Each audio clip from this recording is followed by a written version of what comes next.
Hi, hello, hey. Do you like death?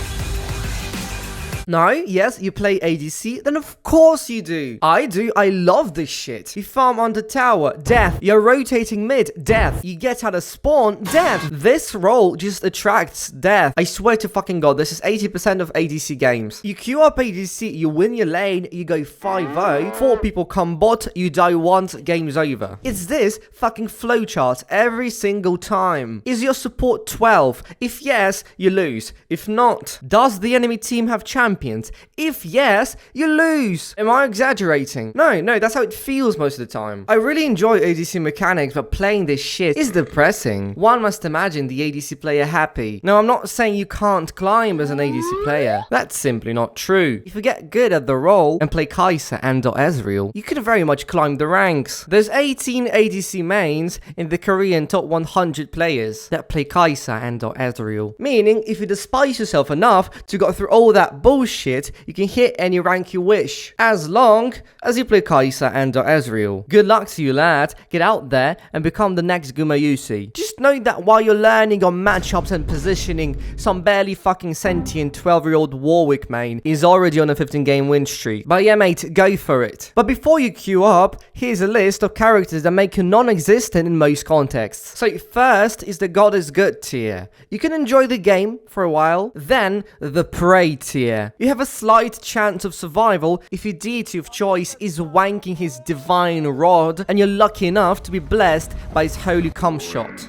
And finally, the God is Dead tier. And you're gonna fucking join him soon. Yeah. Oh, and then of course, Rengar, the Pride Stalker.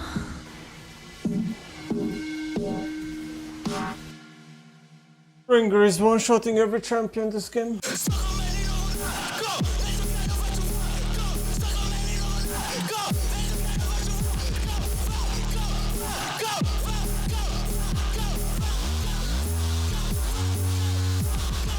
Now, do I think Rengar should be removed from the game or reworked? Yes.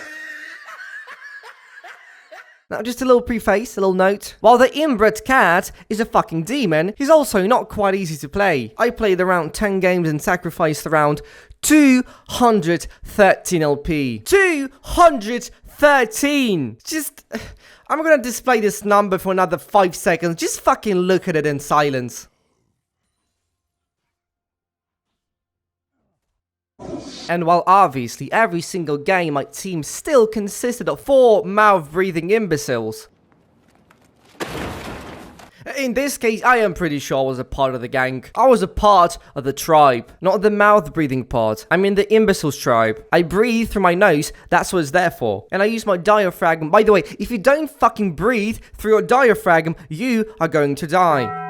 The fuck am I even saying? Also, Rengar is hard, but what's harder is the motherfucking jungle role. Jungle is the yin to the ADC's yang. The ADC is a fun role with minimal fucking impact, and jungle is the exact opposite. It's the role with the most impact in the game and the highest fucking brain damage rate. It's misery. It took me 1 game to turn off chat and pings, and 3 games to start fucking giving out 4 reports after every match. It's unimaginable fucking agony. But if you've gone through all that but fuckery, after all the pain and disappointment in yourself and your clicking ability, you get to play the best fucking ADC in the game. Let me explain. So Rengar is usually an AD assassin, usually in the jungle. His kit is easy to bite, but hard to swallow. His passive lets him jump people from bushes and gain additional AD percentage for unique champion takedowns. Also, he gains a ferocity stack, pardon my French, every time he uses an ability, and can also gain 1 stack max for an auto attack used in a... Oh, fucking, can I read? I'm not gonna read this.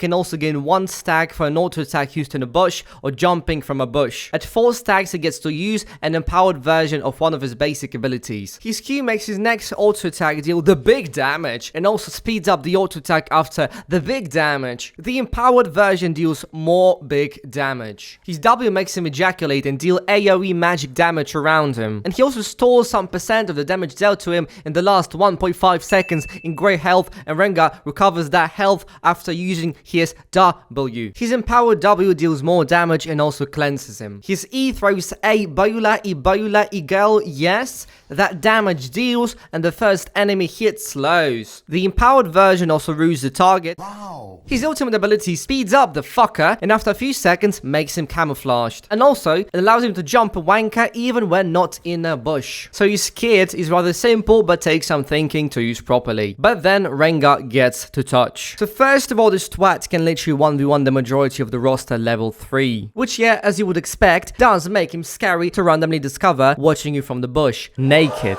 He's got great invades, great skirmish potential. He blows ass in teamfight, most of the time just kinda there to scare them off. Or if you're lucky, perhaps kidnap a single child. Because let's be honest, League is a game for children like you and me. Real men play the banjo.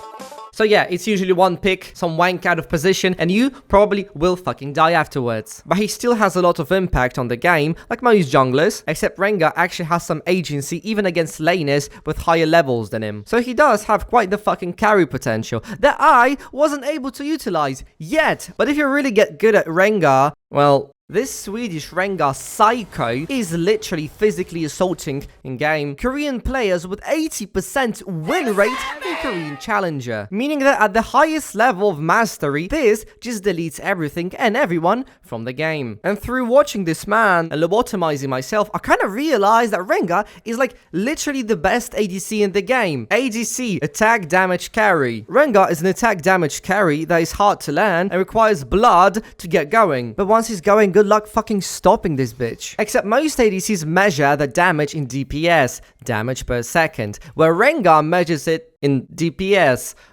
death per second. He's also a jungler. He's also got escape options. He also feels way more fucking useful. Man, it is honestly laughable how useless ADCs are in comparison to such characters as Rengar. Yeah, lads, go get your 4 items and appeal support and play against a team with shitty lockdown and position yourself correctly and focus the correct targets and live your life in fear. And it's not like you can't do that. And it's not like you don't get away with mistakes on ADC sometimes. And it's also not like Rengar doesn't have to do all that shit too. It's just other characters and roles require way less brain power to get the same results or sometimes better results than ADCs. You think why Korean psychos play Kai'Sa and Ezreal? It's basically the only 2 ADCs that get to survive their mistakes. They're not the highest DPS ADCs in the game. There are a bunch of ADCs that eventually outdamage them. It's just hard to do damage when you're fucking dead. And Kai'Sa and Ezreal simply fucking survive for longer. And lower damage in comparison is way better than no damage and being dead most of the time. Feast or Famine is not a consistent game plan. But it's honestly bullshit that other roles get to deal more damage and survive for longer too. Rito James,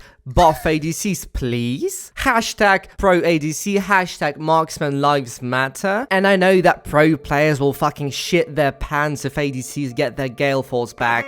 But mate, I just wanna deal a shit ton of DPS and fucking live afterwards. Thank you very much. Anyways, do you like death? I do, even more now. So now I'm gonna go serve some with Rengar. I used to be the victim, now I'm the yes, now I've become death, the Benny Worm, it's Benny brain damage. Regardless, it was me, Walrus. Thank you for watching. Have a nice day. Goodbye.